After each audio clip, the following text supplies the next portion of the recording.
బాహుబలి నేను చూశాను. చచ్చిన వాడు ఎలా వస్తాడ్రా? వచ్చాడు ప్రభు, నా కళ్ళతో చూశాను. వాడు మన వాళ్ళందరినీ ఒంటి చేతో చంపేస్తుంటే ఆ నరసింహస్వామి స్వయంగా విచ్చేసినట్టు. వాడు చచ్చాడ్రా, మేం చెప్పేశా. వాడి రక్తం కారి కారి భూమిలోకి ఇంకిపోయింది.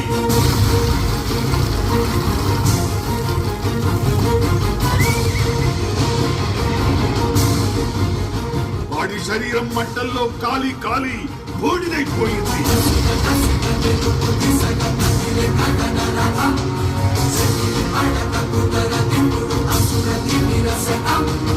వాడి ప్రాణం ప్రాణహిత నది ప్రవాహంలో కొట్టుకుపోయింది.